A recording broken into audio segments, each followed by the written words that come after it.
वैज्ञानिक कहते हैं व्यक्ति के भीतर हर दिन कम से कम 60 से 70 हजार विचार आते जाते हैं।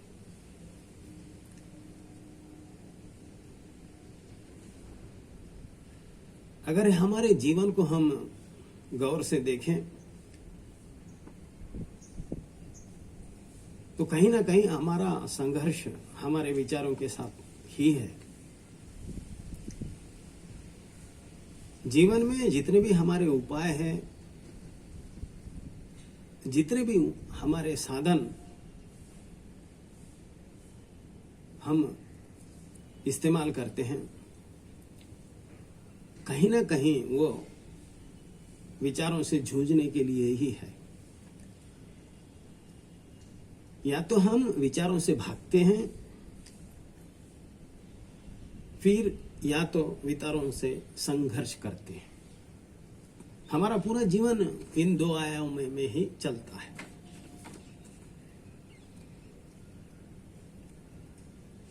इसलिए हम जितने भी गुरुओं के पास जाते हैं, जितने भी शास्त्रों के पास जाते हैं, जितने भी कर्मकांड करते हैं, उनका मुख्य उद्देश्य होता है कि ये विचार थम जाए,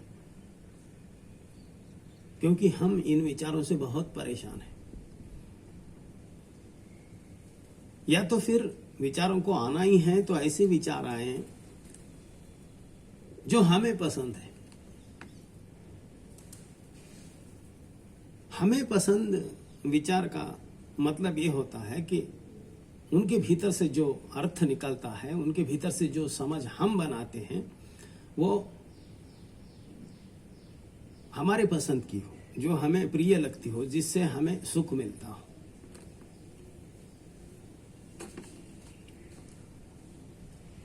कृष्णमूर्ति कहते हैं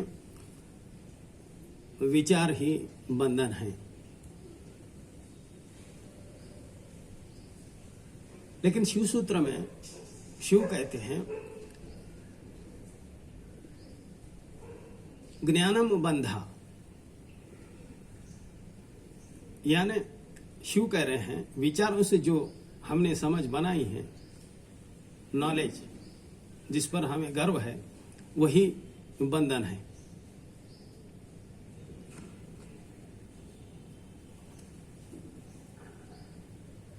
कृष्ण कहते हैं गीता में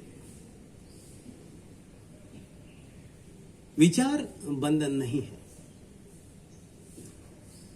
विचार निसर्ग की एक नैसर्गिक प्रक्रिया है,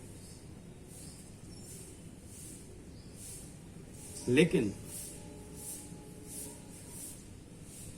इसके प्रति हम जो समझ बनाते हैं वो समझ बंधन है।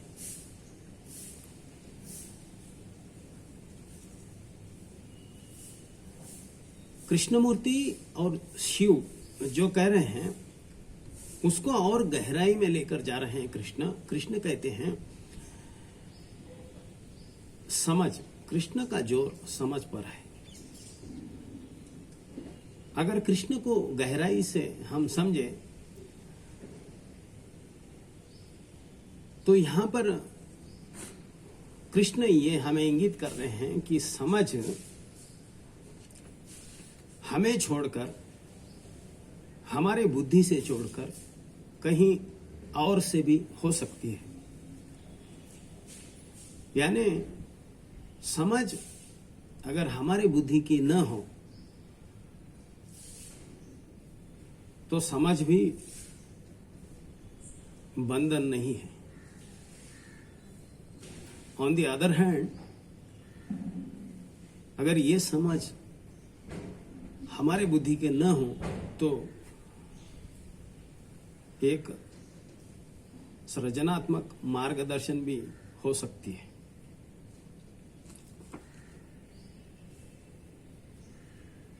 हमें कहा गया है कि सोचो, हम प्रति पल सोचते ही रहते हैं, उसकी समझ बनाते ही रहते हैं, और उस समझ की चक्रव्यूह में फंसकर हम प्रतिपल तनाव में रहते हैं। तो फिर ये जो भी वक्तव्य है कृष्णमूर्ति के, शिव के, भगवान शिव के, कृष्ण के, और हम जो कर रहे हैं, ये एक बड़े विरोधाभास में हमें ठहराता है। गीता के दूसरे अध्याय के 27वें सूत्र में कृष्ण कहते हैं, जातस्य हि ध्रुवो मृत्यु ध्रुवं जन्म मृत्यस्य च तस्मात् अपरिहार्य अर्थेन त्वं शोचितुम् अर्हस्य। अर्जुन, इस संसार में जो भी प्रतिफलित हो रहा है उसका अंत है। जातस्य ही ध्रुवो मृत्यु। Whatever is manifesting, springing, has an inevitable end. जो भी व्यक्त हो रहा है अव्यक्त से हो रहा है, ये पूरा संसार, इसे फिर अव्यक्त में ही विलीन होना है। अब इसमें सभी आते हैं, जीव, निर्जीव, वस्तु, व्यक्ति और विचार भी। ध्रुवम जन्म मृत्यस्य च, जो भी ये रूप के रूप में, शरीर के रूप में आ रहा है, फिर वो निराकार में, निर्गुण में फिर उसको विलीन होना है। कृष्ण कह रहे हैं, हे अर्जुन, इसलिए जन्म और मृत्यु एक नैसर्गिक प्रक्रिया है। विचार भी अव्यक्त से आ रहे हैं, अव्यक्त में जा रहे हैं, तो इनका आना जितना स्वाभाविक है तो इनका जाना भी उतना ही स्वाभाविक है। तस्मात् अपरिहार्य, अर्थ असह्य, अपरिहार्य यानी कृष्ण कह रहे हैं ये जो प्रक्रिया है विचार के आने की, विचार के जाने की, ये अस्तित्व का हिस्सा है। इसके पीछे अस्तित्व की क्या मनीषा है हमें मालूम नहीं है। इसलिए तू इस पर यह सवाल मत कर कि ये विचार आते क्यों हैं, ये विचार जाते क्यों हैं। तू इतना समझ ले कि ऐसा हो रहा है।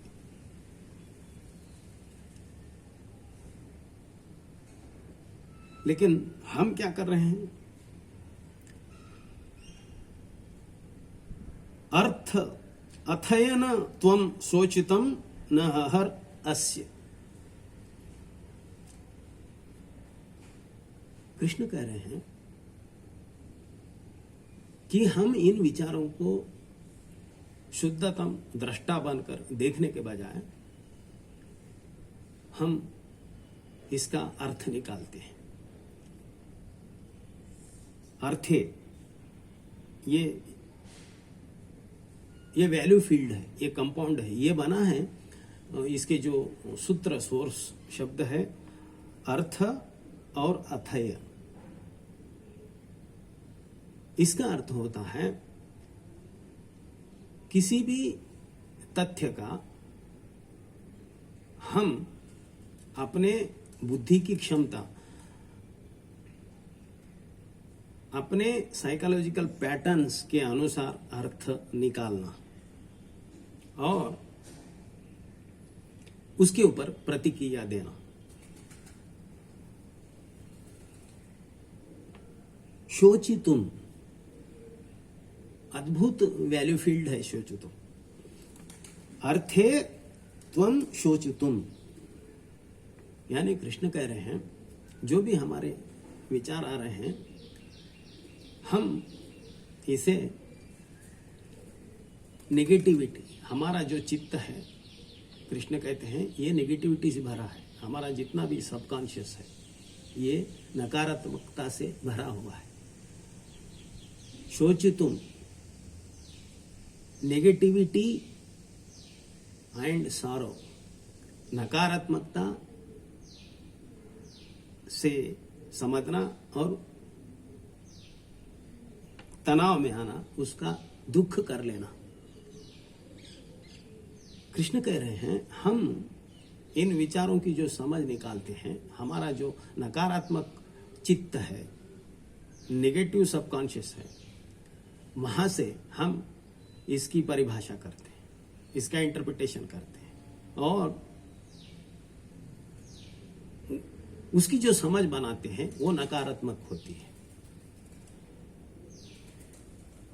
और उस नकारात्मकता की समझ से हम शुद्धतम तथ्य, एक फैक्ट है, उसकी परिभाषा दुख में करते हैं। हर अस्य, और प्रति पल हम दुख और तनाव में रहते हैं। कृष्ण कह रहे हैं अर्जुन ये मत कर, न त्वम, ये मत कर तू। ये विचार आ रहे हैं, ये विचार जा रहे हैं, तू समझ ये एक नैसर्गिक प्रक्रिया है, इसे सिर्फ देख, जस्ट ऑब्जर्व, दृष्टा बनकर कि ये ऐसे हो रहे हैं।